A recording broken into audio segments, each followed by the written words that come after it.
Hola, muy buenos días, bienvenidos una semana más a estos vídeos de preparación, graficación y creación de escenarios, analizando la sesión de hoy, lunes 17 de octubre, con el futuro del mini SP500 y con el del Nasdaq. Estás en el canal del Espejo del Trader, al que os animo a suscribiros. Soy Judith y empezamos el vídeo de hoy, gracias al apoyo de Darwinex, al canal y a la escuela. Bien, antes de empezar, como siempre, recordaros que todo el contenido publicado en este vídeo se ofrece únicamente con el propósito formativo y no debe bajo ninguna circunstancia considerarse como ideas para comprar, vender o suscribir instrumentos financieros. Ninguna información en este vídeo se considerará como asesoría en materia de inversiones. Venga, vamos directos al gráfico, empezando con el análisis del futuro del SP500, gráfico semanal. Vamos aquí a observar la vela de la semana anterior, una semana donde se produjo ahí ese intento de ruptura de ese soporte importante, donde teníamos la media de 200 en este marco temporal, pero finalmente todo quedó pues en un testeo al 50% de retroceso desde los mínimos de 2020, a un intento de ruptura de la media de 200, pero aguantando muy bien ese soporte pues como tal, y de momento ahí nos hemos quedado. Cada vez que atacamos esta zona la aguantamos. Estamos viendo estos principios de semana, que hemos empezado hoy, pues un movimiento un poquito alcista, pero ahora veremos que todavía estamos pues en la zona de peligro, por llamarlo de alguna manera. Vamos a gráficos menores. Gráfico diario, ayer vemos, el pasado viernes, esa vela bajista que nos dejó el precio testeando de nuevo esos mínimos de la zona de los 3.600, esa media de 200 en marco semanal, y desde ahí ha aguantado el precio y está pues mostrándonos hoy, ¿no?, los mínimos del día justo en esa zona. Vamos a gráfico de 4 horas para ver los niveles clave que considero. Fijaros cómo el precio, desde aquí los máximos de octubre, ¿no?, nos ha dejado una formación pues muy en rango, una formación hasta se podría calificar, ¿no?, como de hombro cabeza a hombro, que en este caso ejercería como patrón de continuación bajista, que ya no es que sea su función más común, pero también puede ejercerla. Y destaco dos niveles principales. Uno primero, el que está más cerca del precio en el momento actual, la zona aquí de los 3.740 aproximadamente, esta zona de aquí, donde como si mantuviera, ¿no?, un poquito esos máximos de estas estructuras de los hombros, ¿no?, de este posible hombro cabeza a hombro, donde el precio dejó aquí el mínimo común de esa estructura de giro en los máximos de octubre y que fue polarizada a resistencia en la jornada de este pasado viernes. Aquí lo vemos como se produjo el pullback a esa zona, con lo cual primera resistencia importante esta. Pero realmente pienso que esta formación de lateral, llamémoslo como queramos, no se confirmaría, ¿no?, su ruptura por la parte superior hasta que no rompiera los máximos del mes. En los máximos del mes de octubre yo creo que si esto ocurriera, aparte de romper también, ¿no?, esta media de 200 en este marco temporal de 4 horas, pues de alguna forma daría pie, ¿no?, a una posible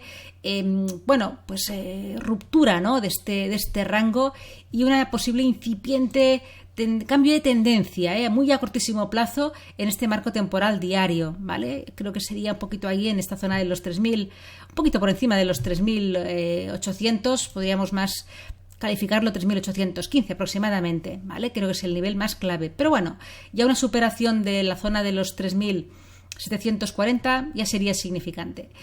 Como niveles más cercanos al momento actual del precio, pues podemos irnos al gráfico de 1 hora para destacar esta zona. Fijaros cómo en la sesión del viernes el precio, después de conseguir romper, voy a trasladar este nivel más para la izquierda para que lo veamos, después de conseguir romper los máximos de la semana en la sesión del jueves y convertirse esta zona en soporte durante la sesión europea del viernes, realizando este throwback, hubo el intento de nuevo al ataque de los máximos del día, y ahí ya comenté el viernes, cuidadito con pensar, ¿no?, que si rompíamos los máximos del día ya le dábamos la vuelta, porque teníamos aquí ese mínimo común de esa estructura de giro ahí en la zona de los 3.740 que podía tener pues su función, y ahí fue, ¿no?, tocó esa zona y rápidamente le entró papel, girándose, rompiendo este nivel. Este nivel era muy importante de soporte, eran los máximos de la semana que ya habían sido rotos y polarizados a soporte, y el precio volvió a estar por debajo de ellos, con lo cual eso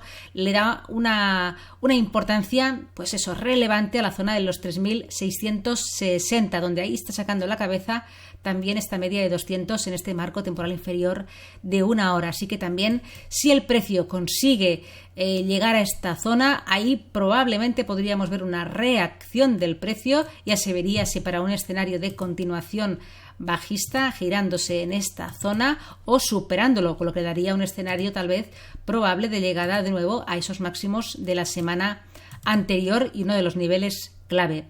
Esta parte además de la graficación, de crear escenarios y trabajarlos un poquito más en profundidad, recordar que a partir del lunes que viene lo haremos, pero antes, este viernes 21 de octubre, voy a dar un webinar en directo a las 7 de la tarde, hora española peninsular, a la que estáis invitados. Aún quedan 10-15 plazas para que podáis asistir en directo. Si no, quedará grabado y lo subiré al canal, no hay problema. Si queréis asistir en directo, enviadme un mail, info@elespejodeltrader.com. Pues ahí tenemos el SP500 un poco preparado. Vamos al Nasdaq para ver un poco los niveles para este otro futuro gráfico semanal. Aquí también vemos cómo el precio llegó a un nivel muy clave la semana anterior, que estamos hablando de los 10.500. Era uno de los posibles escenarios que comentamos en el último vídeo del viernes, y ahí el precio tocó esa zona y rebote. ¿Por qué? Pues porque justamente ahí, aparte de ser ese número redondo, también le confluía el soporte del retroceso del 61,8% desde los mínimos de 2020. Y esa zona pues tuvo también ahí un papel muy relevante para que se produjera el giro. Vámonos al gráfico diario para poder ver un poco también pues los niveles que tenemos por delante más relevantes, destacando esta zona de aquí, cerquita ahí de los 11.000. Estamos por debajo de los 11.800, 11.700 para ser más precisos. Es una resistencia, pues para mí la que considero más relevante. También tenemos marcadas esas directrices bajistas más aceleradas, que estaría ahora mismo confluyendo con esa zona. Y vámonos al marco de 4 horas para ver un poquito más de detalle. Ahí tenemos también todo este rango desde los máximos de octubre hasta los mínimos del mes. ¿Vale? Tenemos toda esta zona ahí, con lo cual nivel importante 11.715 aproximadamente. Ahí también le confluye, al igual que en el futuro del mini SP500, la media de 200 en este marco temporal de 4 horas, relevante esa zona. También tenemos aquí un nivel importante, ese mínimo común de esa estructura de doble techo con pequeño upthrush, dejados aquí en los máximos del mes. Hablamos de los 11.400 aproximadamente, que sería una resistencia también relevante. Y luego los máximos del viernes, que en este caso, a diferencia del SP500, no coincide con esta zona. Se quedó un poquito por debajo, en la zona de los 11.250 aproximadamente, pero en este caso tenemos que un poco cambiar de escenario. Si el precio rompiera esta zona, cuidado con esta, y aquí la probabilidad de que el precio directamente se fuera a los máximos del mes se ve un poco interrumpido por este nivel intermedio de los 11.400 aproximadamente. Bajamos al gráfico de 1 hora para ver niveles menores, más cercanos al precio en el momento actual, y destacamos de toda la sesión del viernes esta resistencia donde está también la media de 200 en este marco temporal, 11.250, y tenemos un nivel relevante, y también ese mínimo común de esa estructura que dejó el precio en la sesión del viernes ahí lateral, cuando realizó un poco esas correcciones, esos throwbacks a estos máximos anteriores. Hablamos de los psicológicos 11.000. Ahí tenemos la primera resistencia del precio. Aquí el precio, si llegara a esta zona, veríamos la reacción. Una primera giro y continuación bajista, realizando un pullback a esos niveles de aquí. Si consiguiera estar por encima, le da probabilidad a una llegada ahí cerquita de la zona de los 11.200, pero cuidado10 con esa directriz bajista y de esa media de 200 en 1 hora que está también por esa zona. Los mínimos, el soporte fuerte, pues lo encontramos aquí, entre los 10.700 y los 10.500, en ese retroceso del 61,8% dejado en la sesión del viernes después de que llegara a ese nivel tan importante de soporte. Bien, pues nada más, dejamos aquí la preparación de ambos futuros. Que tengáis una feliz tarde, buen trading y hasta mañana.